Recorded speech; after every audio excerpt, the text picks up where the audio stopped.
नमस्कार, हजुरहरूलाई मेरो किचनमा स्वागत छ। आज मैले फ्रेस एसोडेट स्यालेडको रेसिपी लिएर आएको छु। हजुरहरूले देख्न सक्नुहुन्छ मैले 1 piece capsicum, avocado 1 piece, tomato 1 piece, carrot 1 piece, apple 1 piece र मसँग कुकुम्बर पनि 1 पिस छ। मैले यहाँ 6-7 पिस लेटुसको पत्ता पनि लिएको छु। सिजनिङको लागि मैले क्रस ब्ल्याक पेपर लिएको छु, हाफ टेबल स्पुन जति छ यो। त्यस्तै मैले व्हाइट सल्ट पनि लिएको छु र मैले ओरिगानो यहाँ लिएको छु। एकचोटि सबै स्यालेडलाई राम्रोसँग धोइसकेपछि बोक्रा छिल्नुपर्ने स्यालेडको हामीले बोक्रा छिल्छौँ। मैले यहाँ गाजर र स्याउको बोक्रा छिलेको छु र एउटा पिलरको मद्दतले स्याउको दाना मैले यसरी निकालेको छु। यसरी स्याउको दाना हामीले भित्रको दाना निकाल्दा स्याउ कम मात्रामा खेर जान्छ।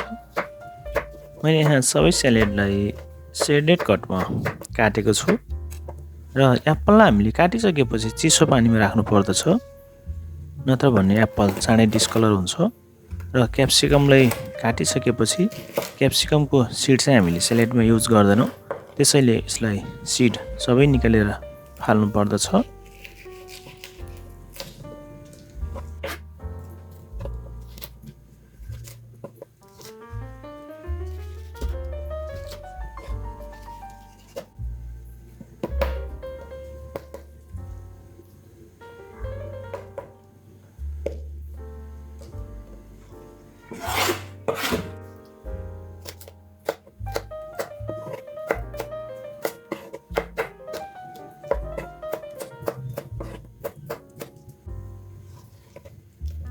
क्याप्सिकमलाई काटिसकेपछि चाहिँ मैले एउटा मिक्सिङ बाउलमा राखेको छु र कुकुम्बरलाई पनि मैले काटेर त्यही बाउलमा राख्ने छु र बाँकी राखेको सबै स्यालेडलाई मैले त्यसरी नै काटेर बाउलमा राख्ने छु। मैले यहाँ कुकुम्बर चाहिँ व्हाइट कुकुम्बर लिएको छु। हजुरहरूले देख्न सक्नुहुन्छ कुकुम्बरको गुदी यसमा ज्यादै कम हुन्छ। यो सलाद खानको लागि उपयुक्त कुकुम्बर हो। हजुरहरूले जुनसुकै कुकुम्बर पनि युज गर्न सक्नुहुन्छ।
एभोकाडोलाई काटेर चाहिँ हामीले भित्रको गुदी निकालेर एउटा बाउलमा राखेर राम्रोसँग मिक्स गर्नेछु।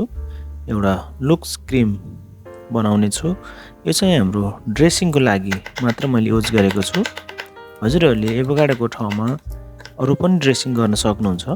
जस्तै हजुरहरूले अलिभ ओइलको पनि ड्रेसिङ गर्न सक्नुहुन्छ, त्यस्तै सेस्मी ओइलको पनि हामीले ड्रेसिङ गर्न सक्छौँ। हामीले मायोनिज ससको पनि ड्रेसिङ गर्न सक्छौँ र त्यस्तै हामीले यसमा क्रिमको पनि ड्रेसिङ गर्न सक्छौँ। ड्रेसिङ हाम्रो विभिन्न प्रकारको हुन्छ।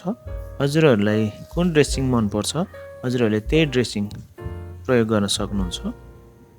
मैले यहाँ 7-8 पिस अलिभको पनि युज गरेको छु। सिजनिङको लागि चाहिँ मैले यहाँ सल्ट र पेपर युज गरिसकेको छु।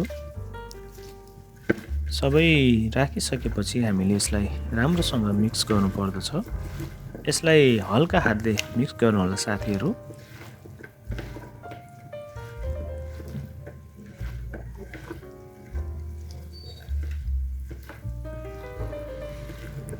र यो स्यालेड खानको लागि रेडी भइसकेको छ।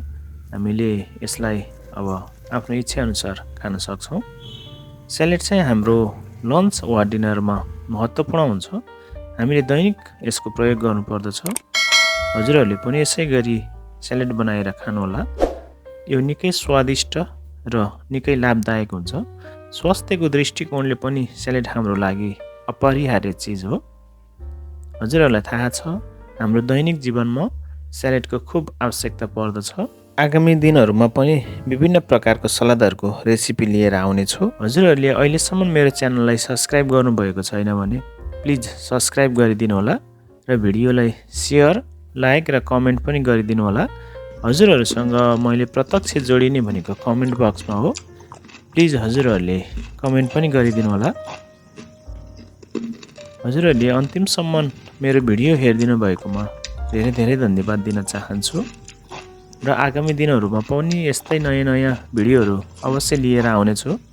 त्यतिन्जेलसम्मको लागि हजुरहरूसँग बिदा चाहन्छु।